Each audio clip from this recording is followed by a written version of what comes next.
భోజనంబు వింతైన వంటకంబు దియాల వారి విందు నాకే ముందు.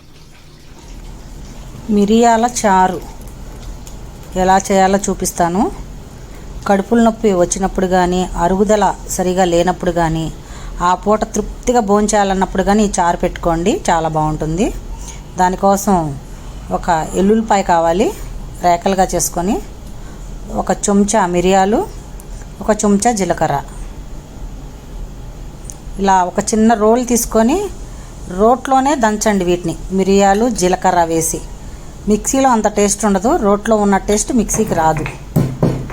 ఇవి కొంచెం పొడి అయిన తర్వాత ఈ మిరియాలు జీలకర్ర, ఈ చిన్నులపాయలు కూడా వేసేసుకొని దంచుకోవాలి. ఇదంతా మెత్తగా నలుపుకోవాలన్నమాట.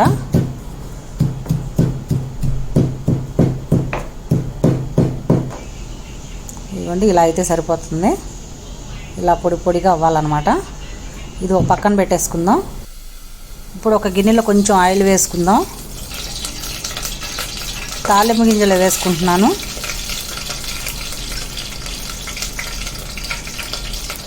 రెండు ఎండుమిరపకాయలు కూడా తుంచుకొని వేసుకున్నాను.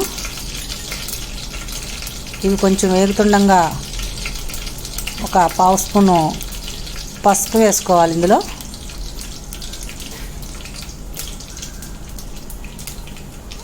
పసుపు వేసుకున్నాను. ఇప్పుడు బాగా పండిన ఒక పెద్ద టమాటా చిన్న చిన్న ముక్కల కింద కోసుకొని ఇందులో వేసి చిన్న మంట మీద మగ్గించుకోవాలి. ఈ టమాటాలని ఒకసారి ఇలా కలుపుకొని చిన్న మంట పెట్టుకొని టమాటా అంతా మెత్తపడేదాకా మగ్గించుకోవాలి. ఆయిల్లో మగ్గాలన్నమాట. మూత పెట్టేస్తే ఆటోమేటిక్గా మగ్గిపోద్ది. మూత తీసి మళ్ళీ ఒకసారి కలుపుకొని టమాటా ముక్కలు ఇలా మగ్గనివ్వాలి.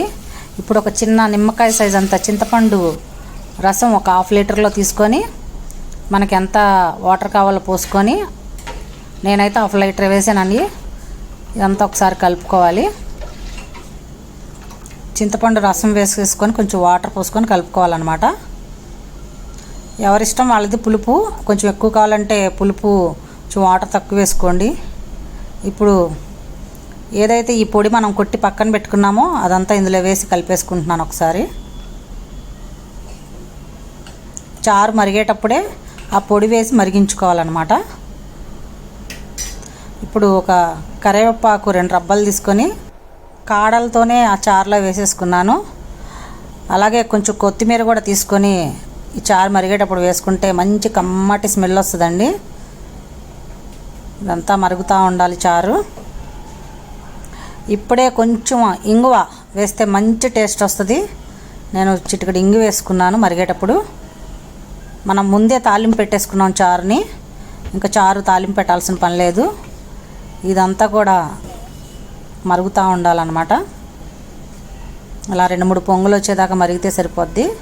ఎందుకంటే కరివేపాకులో స్మెల్ కూడా మంచి స్మెల్ అంతా కూడా ఈ చారులో దిగి అంతా కూడా కమ్మటి వాసన వస్తుంది.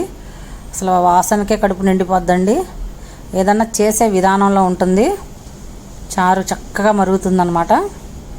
ఇందులో మనం కారం వేయలేదు, గుర్తుపెట్టుకోండి. మిరియాలు జీలకర్ర చిన్నులపాయ అదే కారం అన్నమాట. ఇందులో కారం అస్సలు వేయలేదు.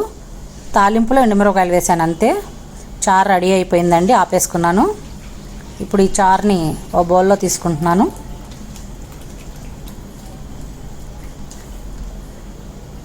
అంతే, ఎంతో కమ్మని చక్కని కడుపు నిండిపోయేటటువంటి మిరియాల చారు.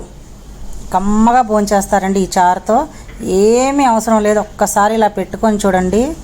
అసలు ఏ పులుసు కూరలు ఏవి పనికిరావు అనమాట. వేడి వేడిగా ఈ చారు తాగితే గ్లాసులో ఉత్తిదే తాగొచ్చా, అంత బాగుంటుంది.